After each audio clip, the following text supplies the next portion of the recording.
During the Wii era, there was constant discussion and speculation around Nintendo potentially releasing either a successor or a slight upgrade to the console, oftentimes referred to as Wii HD. Of course, something named this never happened. I'm naming my kid this just to make it true. But it's obvious something along these lines would have helped the Wii maintain relevancy later in its life.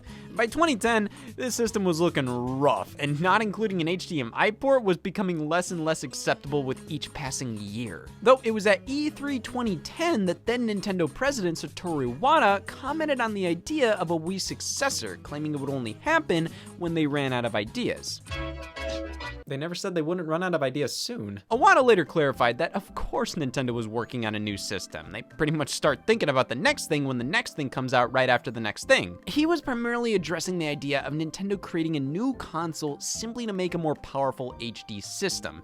That just wasn't gonna happen. There needed to be a reason to make that new platform, to be able to do things you weren't able to do before. Finally, a reason for Mario Party 10 to be. Enter 2011, the year when everything started to change. When years started to enter. 2010 was actually a really solid year for the Wii. I mean, we got Super Mario Galaxy 2, Donkey Kong Country Returns, Kirby's Epic Yarn. That felt like a bit of a comeback for the system. And moving into the next year, I had high expectations for what Nintendo was about to do next. I am sad. In the spring of that year, right after Nintendo's latest portable, the Nintendo 3DS launched, rumors started to pop up of their next home console, though these actually had some merit. They weren't just some industry analysts looking at a Wii, an HDMI cord, and going, gee, this was different. This was something. This was a mistake. Project Cafe was the code name floating around. Apparently it would be HD and have specs that were on par with the Xbox 360 and PlayStation 3, with an announcement coming at E3 2011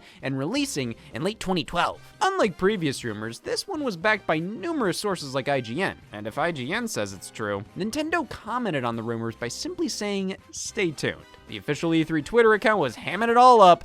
It's obvious something was gonna happen here, and with more info coming out pretty much every hour. Now it was more powerful than the 360 and PS3. Oh, wait, well, actually, it's just slightly more powerful than an Xbox 360, a console that released 6 years prior. Say what you will about Lupus, but Lupus with a hint of lemon is better. It was apparently backwards compatible with the Wii and GameCube, plus compatible with an all-new, very original controller, which could have meant anything. Say what you will, the controller's original. Well, it quickly came out that this new console's controller would house an HD screen on it. I can barely see shapes on this thing. Yeah, out of all the rumors, this little tidbit was one of the most consistent. The fact the controller was gonna have some kind of screen on it, which wasn't a completely new concept, even for Nintendo. We had the Sega Dreamcast, and on the GameCube, you could connect the Game Boy Advance to control some games. But this wasn't just a cute little side thing for Project Cafe. This is what the whole damn thing would be based around. I mean, the size of the screen was rumored to be 6 inches. You don't just forget 6 inches in your hands. This mock-up whipped up by IGN is burned into my mind. Just a weak Classic Controller Pro with a display on top. The idea was 100% intriguing, but when it came down to actual concepts it could be used with, I mean, most of them were already done before with the Nintendo DS, using the bottom touchscreen to view a map or quick select items. Multiplayer games would definitely benefit from the extra screen. You could do all kinds of things with that. One player could see things the others couldn't, or you wouldn't have to put up with split screen in some instances. 2 players could each get their own dedicated display. I remember hearing fans come up with a few ideas on their own, like in Mario Kart, you could use the controller as a rear view mirror. But at what cost, man? I mean, these were all cool enough concepts, but a screen that big on a wireless controller? Like, it would enhance all these things, yes, but it ain't a make it or break it. It's not like how the Wii Remote was integral to making Wii Sports the game it was. You don't need a second screen for any of these things. It may make them a little better, but not spending $150 on a controller better. But hey, this was Nintendo we were talking about. They must be doing a crazy controller like this for a reason. Surely they wouldn't base their new console around a gimmick even they didn't know how to properly utilize. It's wet! Either way, this was my life for the next 2 months. Coming home from school, refreshing the gaming news sites, and reading what they could possibly be passing off as Wii 2 updates today. This report stated Nintendo just wrapped up the core promotional materials for Project Cafe's appearance at E3, and they asked for hands. Good hands at that. I think this controller's gonna use hands! But hey, who knows? It might not even be Project Cafe. There was another rumor about this new console being codenamed Project Butterfly. The gimmick of this console being you could physically upgrade it over time by buying new expansions and add-ons to keep it technologically relevant. So a PC. What do you think the company that just made the Wii would do? A super powerful console that you never have to get rid of? You could just keep upgrading with better processors? Or funny screen controller? Well, it didn't even matter in the end, because on a website Nintendo housed for developers and publishers, a number of URLs based on other Nintendo system codenames work. The ones containing references to Nitro, the Nintendo DS codename, CTR, the 3DS one, and interestingly enough, Cafe was a valid URL, implying that, yes, we were f***ed. Later on, a header image on that same developer's website detailing Cafe support was uncovered, pretty much confirming that Project Cafe was the official codename for the device. The Project Butterfly community has never been at a lower point. So we pretty much knew the internal project name, but what about the final one? Wii 2 was the easiest to use at this stage, though Super Wii was a popular one. Other names that made the rounds included Stream, Feel, and Nintendo. The same people that wanted the console to just be called Nintendo complained that the Wii U name was too confusing. Don't call a dog a cat, call him what I want. Not a dog. On April 25th, 2011, Nintendo officially announced that they were indeed working on a successor to the Wii system. It'll launch in 2012 and be playable at E3 2011 in just a few weeks. Satoru Iwata made it clear that while they weren't discussing details at the moment, the console would offer a new way to play games in the home. So does ecstasy. It was all anybody could talk about in the Nintendo sphere until E3. Constant rumors and speculation as to what the hardware was, what games were coming to it. It was driving me crazy. I mean, what could it be? Disappointing. Yeah, let's talk about this underwhelming crotch of a reveal. E3 2011. Nintendo held a conference on June 7th where they opened with a gorgeous orchestra celebrating the past 25 years of The Legend of Zelda, building up to the release of Skyward Sword later that year. Went on detailing a handful of groundbreaking Nintendo 3DS titles that would define the handheld, such as Super Mario 3D Land, Mario Kart 7, Kid Icarus Uprising, and Luigi's Mansion Dark Moon. But not before shoving Iwata out on stage to tell us what he's gonna do in 5 minutes. We are going to leave the full details for a little later this morning, but why not just kill me now? After some updates, then Nintendo of America president Reggie Fils-Aimé comes out on stage and says this. There is one more order of business left for us today: to make a proper introduction to a new gaming companion. I'm gonna be a dad? He goes on with the marketing shtick of talking about what it takes to be a new Nintendo system, saying how the Wii name made sense once you heard it, and I just knew he was gonna slip in the actual name of what Project Cafe was somewhere in this speech. We knew the prevailing thought would be this: yes. And I went, oh my god, they're calling it the Wii Yes? No! But could it also be a perfect fit just for you? And the answer to that question is an emphatic absolutely. In fact, we're so convinced of it that we put that pronoun right in the name. So today, welcome to the world of Wii U. This just in, what the f***? The name Wii U. Listen, I get it. Wii was an unconventional title that worked. As easy as it would have been to call the follow-up Wii 2, that was never gonna happen. Kid names are filling up quick. After that breakthrough success, Nintendo would have been out of their mind to not name their next console Wii something, which oddly enough would have been a better name. And Wii U, to be completely honest, I don't think it's a bad name in concept. In practice, it's fucking egregious. Considering how the original Wii was named to symbolize everybody coming together and spelled the way it was, and how the successor was meant for everybody, but also designed to appeal to the hardcore gamer, U, and keeping with the unique spelling, I do think it's a sound name for a Wii sequel. The problem is, there are consequences to our actions. Because this, the name, was just a fraction of the problem with the Wii U reveal. Because just a few seconds afterwards, this is the new controller for Wii U. No, you applaud that, but when I my pants, it's a problem. Jesus! I mean, yeah, at the time, this was an impressive controller. Like, wow, look at how crazy this thing is. It's its own damn handheld. Rather than a lot of the concepts shared around online, this was more of an iPad with a controller surrounding it. But that's besides the point right now. Pay attention to the wording with the Wii U reveal, how they call it a gaming companion, announcing the controller before anything else, and throughout the rest of the press conference, barely showing the actual console, which basically looked like a refined Wii. Taking into account the Wii brand was home to so many accessories and games simply titled Wii blank, Wii Wheel, Wii Music, Wii Speak, Wii Motion Plus, these all say, hey, I work with the Wii. And it becomes so easy to see why nobody had a single damn clue what this was. It was completely justified to think, oh, this is just a controller you buy for the Wii, a system with a billion fancy extra controllers you could buy for it, including one that released the year prior by THQ that was a tablet controller titled U Draw. Do you see the issue here? But hey, I'm just criticizing this reveal in hindsight. At the time, I knew it wasn't perfect. I knew it was bad, but I didn't care. I saw a fat-ass new controller by Nintendo with a bunch of junk crammed into it. I remember audibly gasping when it flew into view here. But was that because I pictured the possibilities? Or, ooh, shiny? Well, I feel like you're underestimating my comprehension skills. Oh, pickles? A trailer began. POV, your dad. Oh, yeah, I wanted to be happy. You walk in on your son playing a new Super Mario Bros. Game for Wii U that looks damn near identical to new Super Mario Bros. Wii.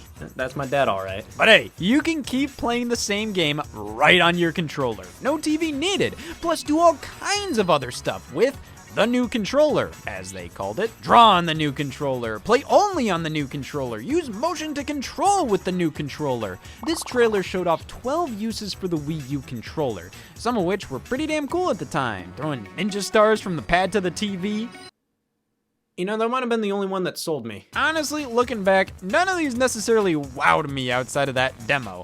This was a pretty boring slew of ideas for such a bold new controller. None of these concepts were genuinely new. Browsing the web, video calls, sharing video to the TV. These are nice features to have on your console, but as some of the first features shown, my lord!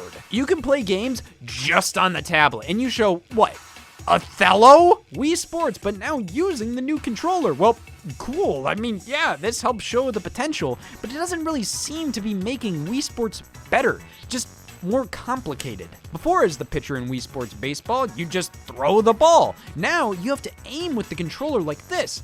Sure, I see the value in that. You can be more precise and tricky without the other player seeing, but at the end of the day, man, it's still just Wii Sports Baseball. Does it really need this? Same with golf. They showcase putting the controller on the ground, and it's like, cool, but is that necessary? Everything else about it is just Wii Sports Golf, so how is the controller benefiting me here? The game played fine before. Now I can see more of the world? You want to see more of the world? Just put a zoo live stream on screen. And then a new Wii Zapper with a spot to put a Wii U controller? Like, even if that actually released, you already know only 3 games would use it. But the trailer ends with a look at an HD Legend of Zelda game. Hey, look, don't touch. Yeah, this wasn't a real game, just a demonstration of what Zelda could look like on the console, which was a real cheeseball move on Nintendo's part. You know why they did this. They were going for easy applause. Sure, it showcased the concept of having your inventory on the second screen, much like how a lot of DS and 3DS games work. But why not show that alongside a game you're actually making for the console? You know people get excited over Zelda, so you whip up a fake trailer for them to swoon over, which kind of undermines Skyward Sword. It's like, yeah, we got a new Zelda coming out, but wouldn't it be great if it looked like this instead? I don't know. I think this practice is just kind of corny these days and helps to highlight just one of the myriad of problems with the Wii U's introduction to the public. After the trailer, Nintendo discussed the console for the remaining 30 minutes of the conference, basically telling us to imagine the possibilities. That's your job! Iwata says that Smash Brothers will come to both Nintendo 3DS and Wii U and work together in some way. Wait a second, were those words? Again, they're just going for easy claps. They have nothing to say, nothing to show. This tech demo of a bird is played, showcasing what kind of visuals the Wii U can produce in real time, which is just sort of misleading. Yeah, I don't doubt you created these visuals with Wii U hardware. Same goes for the Zelda demo. But no games for your platform are ever gonna look this good. I mean, those are actual games with a million things to take into account, running in real time. These are 1 minute long cutscenes. Of course you can get them to look this good. A couple of tech demos are discussed to be playable on the E3 show floor, which all ended up becoming full games or portions of games later down the line. And then the first actual game to be announced for Wii U. Lego City Stories. Welcome to the future of gaming. Why tout this as a big deal? The fact you have an exclusive Lego game on your next system? It's a Lego game. It would have come to your system regardless. Third parties are shown drooling over the platform via this sizzle reel in games like Batman Arkham City, Assassin's Creed, Darksiders 2, Ninja Gaiden 3, and Tekken with some cute touchscreen functionality were announced. But of course, some games announced at E3 2011 actually never happened on Wii U, such as Dirt, Aliens Colonial Marines, Ghost Recon Online, and Metro Last Light.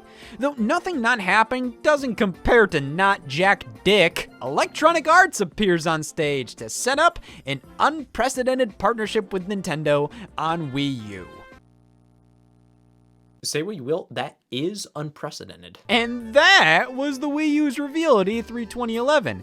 Ubisoft showed off a game they were working on exclusively for the Wii U called Killer Freaks from Outer Space on their own, and Nintendo later announced the next Pikmin game shifted development over to the console. I mean, I'm reading this back, they had to have known this was dog shit. Looking back at the Wii U's reveal, people were either confused or underwhelmed. Even me. I mean, I thought it was pretty cool, but I wasn't freaking out over the thing. This felt rushed. The biggest announcements were cheap. Here's HD Zelda that doesn't exist. Smash Brothers is coming. Just like the Rapture, nothing was far enough along for Nintendo to show anything too concrete. It was all conceptual, and the concepts themselves, while they had promise, weren't enough to carry a whole console. But of course you may be asking, what console? And Nintendo may be asking, where console? It wasn't there. The only time Nintendo showed the system was in the background and out of focus, and when the console already looked too similar to the Wii in focus, and when so many of the tech demos Nintendo showed required Wii remotes. This just in, that's a fucking Wii. I can't blame them! With the Wii U being playable at this event, many attendees were able to give it a try in its prototype form. The controller was pretty similar to the final design with a few key differences, like the analog sticks being circle pads, like on the 3DS, which I always found odd. Like, you're marketing this system as something hardcore gamers can get behind, and you're this vocal and nubby stick? Critics felt they were adequate to control games with, but questioned it at the same time. Like, yeah, these work, but why? Many walked away from the event thinking, that was okay. Nothing necessarily bad, but nothing to get excited about yet. Which I accepted. This was normal. Nintendo always announced their console with some basic details, and within the next year and a half before release, more and more info would be discussed. The info we all care about, which meant I wasn't prepared for what happened next. Nothing. Every event, presentation, interview, investors meeting, every and any opportunity Nintendo had to discuss Wii U from June 2011 to June 2012, they just didn't say anything! This year of Wii U news comprised of pretty much nothing but rumors, leaks, and some random developers' thoughts here and there, which often consisted of, it's pretty cool. Some would mention how Wii U has some killer features we don't know about yet. And we still don't know! Others would comment on how they'd like to see their games on the system, though oftentimes, nothing would come of this. I don't get it. We got 2 World Wars, but not Far Cry 3 on Wii U. This was more likely? And a few designers were openly critical of the device, questioning if it could bring back the casual audience while capturing the hardcore, noting the power of the console could be a problem. Many would say these people were being pessimistic, but even the developers that were excited for the Wii U were saying some funky stuff about it. Gearbox Software was constantly singing their praises about the system. How Aliens Colonial Marines on Wii U, it's delicious! But they said the Wii U was a great stopgap console, which proves they knew this thing wasn't lasting a whole ass generation. Crytek said they already had their junk running on Wii U, then later said they didn't even have development kits. Producer of the Mario series, Yoshiaki Koizumi, wasn't informed on all the Wii U details before its unveil. Why would he need to know? It felt like most developers didn't really know what to think of this thing. They were hesitant to say anything good or bad. It was obvious they didn't want to count Nintendo out, but it was also obvious this console wasn't meeting their needs. And the developers who were super jazzed on Wii U, singing its praises non-stop, they look a little weird now, don't they? My dog just shit in the house, and it was fucking brilliant. It saved my marriage. Nintendo later admitted that they could have done a better job unveiling the system and promised to re-unveil it at E3 2012, alongside the fact that the controller would feature NFC technology to scan credit cards and accessories like Toys to Life figures. This was the only news we got after 6 months. Seems that Nintendo was looking to drum up some hype. They obviously wanted to focus their marketing efforts on the Wii and Nintendo 3DS for 2011's holiday season, and I don't blame them for that. However, at that point, why reveal the Wii U as early as they did? You sorta killed most interest in the Wii at that point, but in return, you didn't have any news for people interested in the Wii U for nearly a year. So being a Nintendo fan during this era sorta just felt like you were in purgatory. There's something on the horizon to look forward to, and I don't know why I should be. However, by spring of 2012, more and more news was coming out, really getting me excited at what Nintendo had in store for us. An internal trailer for Rayman Legends was leaked, showing extensive Wii U exclusive features, including NFC support. Shigeru Miyamoto confirmed Pikmin and a new 2D Mario for Wii U would be shown at E3. A photo of an updated Wii U controller was leaked, showcasing actual thumbsticks and new buttons. Rumors of a Metroid and Star Fox crossover spread around alongside a mature game called Acid Ghost by Nintendo starring Eminem. And there were apparently discussions that Nintendo would change the name of Wii U to Dear God Anything Else. Also would have been a better name. Though it was easy to get excited, it was also easy to see some warning signs. Many third-party games that were being announced around this time were deconfirmed for Wii U. And not just, oh, we'll see if it happens. No, it was just, it ain't coming. More and more developers were open about expressing their disinterest in the system, with numerous sources reporting difficulties many had getting games to run on it optimally. It was all up in the air at the time, right? When something bad about the Wii U was reported on, something good was as well. So many emotions heading into E3 this year, but all signs were pointing towards this being a momentous event for the system. And Nintendo announced they would be holding 3 separate conferences during E3 this year. They must have so much news to share. This was gonna be where the Wii U started to finally make some sense. And this was the last moment I felt hope. E3 2012. A lot was riding on this one, and Nintendo knew that. Prior to their main press conference on June 5th, a Nintendo Direct presentation was held to get a lot of the dirty deets out of the way. The updated controller design was confirmed, alongside its name being the Wii U gamepad. The optional and more conventional Wii U Pro controller was revealed, but the big thing this event focused on was Miiverse. They presented this video featuring some fucking dweeb playing Wii U. This is what Nintendo thinks people who play games look like, everybody. Joke's on you, I don't have facial hair. He gets stuck in a zombie game and makes a post on Miiverse asking others for help, to which one of his friends notices while browsing a Miiverse app on his phone, though this gamer finds a random user and video calls them instantly to get some tips. Hi, I own a Wii U, I meet old men over the internet, and I can't play Far Cry 3. So Miiverse is a social media message board kind of deal built into the Wii U's infrastructure. You can make posts about the games you're playing, see what others are saying and interact with them, draw pictures, react using emotions, with some titles incorporating Miiverse posts within the game. Could have said it nicer though. This video was a huge indicator that Nintendo's messaging was already way off with this system. You're trying to convince core gamers that the Wii U is aimed at them when this is one of the first promotional videos you put out for it? A corny sitcom parody that features an adult playing Wii U, talking to an action figure and acting all around pathetic? Damn, I should buy a Wii U. I haven't been embarrassed in a while. This Nintendo Direct was 30 minutes, but honestly could have been 10. I assume this is what Nintendo considered the re-unveiling of Wii U to be, as a good chunk of this presentation was dedicated to describing the concept of the system, what the gamepad contributes to society, just re-explaining what Nintendo showed off a year prior. They teased a few seconds of new 2D Mario footage, and Miiverse was a pretty compelling idea, but this was always a dud of a presentation for me. Though they got the boring info out of the way, so now their E3 press conference should be nothing but pure excitement. Here it is! You look nothing like your picture. I wasn't happy. Nintendo's E3 2012 will go down as one of the most disappointing shows in the event's history. It wasn't bad, it was anything but exciting. Started off with Pikmin 3 getting a proper debut. You know, this game was confirmed years prior for the Wii, and after nothing for nearly half a decade, to see it resurface as one of the very first Wii U games was pretty special. This was our first major look at an official release by Nintendo in high definition, and it looked gorgeous. This showing alone proved to me that Nintendo was making the most of their jump to HD. Oh yeah, Mario time! The next game they showed was New Super Mario Bros. U, but only after going over everything they detailed in the pre-E3 Direct again.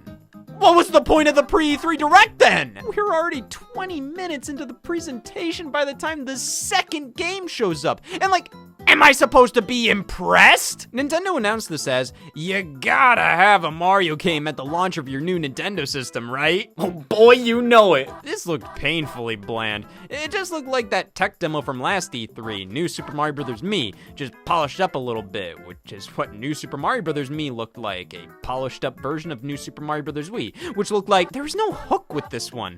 Sure, they showed off a new power-up, Baby Yoshi's, and a fifth player using the gamepad, placing blocks wherever, but these weren't exciting additions. The Wii entry introduced simultaneous 4-player multiplayer. That changed everything. New Super Mario Bros. U looked like a new Super Mario Bros. Game. Everybody who was buying a Wii U was gonna buy it, but it wasn't like you had to have it, you know? Nintendo then moved into third-party stuff, focusing on Batman Arkham City Armored Edition. For 5 goddamn minutes, this thing released on other platforms 8 months ago. That's a whole ass pregnancy. Scribblenauts Unlimited, followed by a third-party sizzle reel showing off junk already announced at E3 2011, though Mass Effect 3, Trine 2, and a real game, damn it, were revealed. We Fit You, Sing, which was a karaoke game, a small portion going over upcoming 3DS games, LEGO City Stories gets renamed to LEGO City Undercover, Ubisoft comes out to showcase Just Dance 4, yeah, that gets a whole ass demonstration. You feel the need to show me that, but Dad still won't show me how to change the oil in my car. Then their core titles, Zombie U, which was actually what evolved from the project Killer Freaks from Outer Space. They revealed this game at their own press conference the day before, but showed it off a bit more here alongside Rayman Legends getting a proper debut, plus all their other games. Yes, let's display all Wii U titles shown off during this presentation and eliminate games that were already released on other platforms or were already announced or shown off in an early form prior. Welcome back to Buzz Because. Whoever buzzes in fastest doesn't give a f*** about the Wii U. I mean, I remember this being unbelievably deflating at the time, but rewatching it, it's even worse! What the hell was this? Nothing was exciting here. It was just stuff we already knew about, and not even exciting stuff we already knew about. And that grand re-unveiling Nintendo promise for the system amounted to them just explaining what it is again. I forgot Rabbids Land. Well, that changes everything. But that wasn't it for their E3 2012 presentation, as Nintendo closed out the event detailing the game Nintendo Land. For 15 minutes, it's not that deep. A collection of mini-games based around utilizing the Wii U gamepad. Nintendo pretty much introduced this as the Wii U equivalent to Wii Sports. This is a good thing to reveal, but the final thing you reveal? This isn't worthy of being the cherry on top or that final jaw drop moment. This is something that should have been revealed earlier on in the press conference. Lay the foundation for what you can do with this controller, and then end the event with a big 3D Mario game, the next Zelda, next Metroid, a Pokemon for the system, Smash Brothers, Mario Kart, or really anything other than this.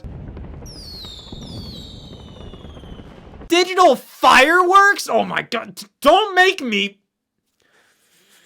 What's the most egregious thing I could do right now? Don't make me buy a Wii U! Nintendo's third press conference that year was simply focused on 3DS software, so that whole 3 presentations nonsense was pointless. A third of each event was going over info we already knew about. There was little to no brand new announcements, no talk about price point, release date, launch titles, no real hook as to why you need a Wii U outside of it being the next Nintendo console. They didn't show anything bad, but they also pretty much showed nothing at all. While I was still looking forward to Wii U, I felt very little excitement after E3. I didn't think Nintendo gave me any reason to be excited. I mean, one of their big leading titles for the system was New Super Mario Bros. U, but they were also talking about New Super Mario Bros. 2 on the 3DS releasing that same year. So it's like, why were you expecting me to be excited about this one in particular? They look the damn same. It's just, this one's gonna cost me a few extra $100s to play. Weirdly enough, Nintendo could have shown far more during these events. On the E3 show floor, the game Project P100 was playable, a new action title developed by Platinum Games. A few weeks later, a Nintendo Direct was held, announcing the 3DS XL, the fact that Bandai Namco was developing the next Smash Brothers. Why not talk about these things at E3? I mean, did you need to? After the disappointment of E3 2012, we were basically left in the dark again for the next few months until September, where Nintendo held a preview presentation detailing the upcoming launch. This was their last chance to explain why anybody should give a damn about Wii U, and guess what happened? Come on!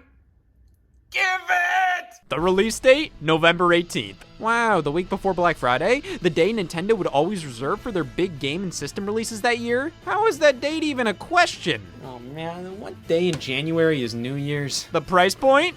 Yes, Nintendo announced 2 versions of the system. A white model with 8 gigabytes of internal storage, plus just the necessities for $299.99, and a black model with 32 gigabytes and all kinds of junk thrown in for $349.99, most notably including a copy of Nintendo Land. The starting price of $299 felt about right, but was obviously far too high for what this console was supplying customers. During this holiday season, you could pick up an Xbox 360 with 250 gigabytes of internal storage, a few games included, and a couple of extra bonuses thrown in for $199. And with Nintendo pushing the Wii U as a system those interested in an Xbox 360 would be satisfied by, well, at that point, just buy an Xbox 360! Definitely hurts because the $349 model was the one to go for. I mean, Nintendo Land by itself was 60 bones, so you were getting a deal. But man, to want to buy that, you gotta already be willing to blow $299 on this thing, and I don't think anybody alive was.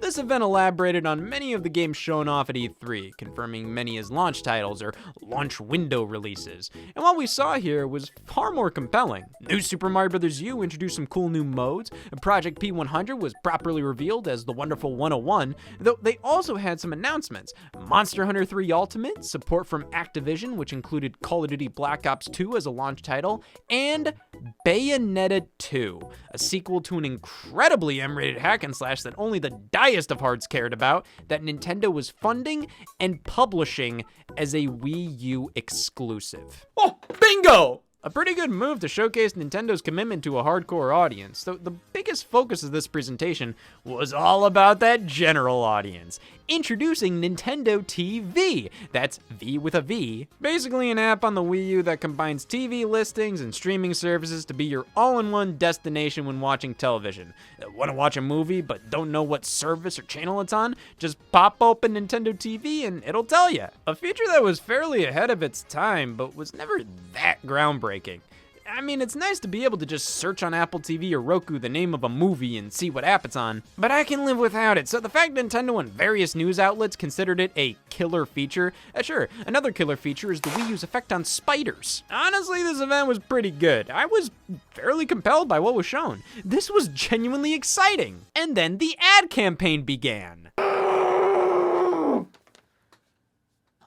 Damn it! The first Wii U commercial featured a bunch of living rooms in boxes to dubstep, each showing different scenarios in which the gamepad is being used, none of which show the console in focus, and most show other people using Wii remotes. Did they learn anything from the initial reveal? This commercial screams how Nintendo had no real vision for this console. This wasn't an ad that made you think or stuck with you or was clever in any way. You could replace the Wii U with any tech product here, and this commercial would be the exact same. And ending with the tagline, "How you will play next?" I mean, it's fine, but that's a tagline anybody could come up with. Most Wii U ads just felt like an elaborate chart explaining everything the console can do. And some of them were just flat out charts. But that's whatever at this point. What truly matters is the system coming out. And on November 18th, 2012, the Wii U finally officially launched.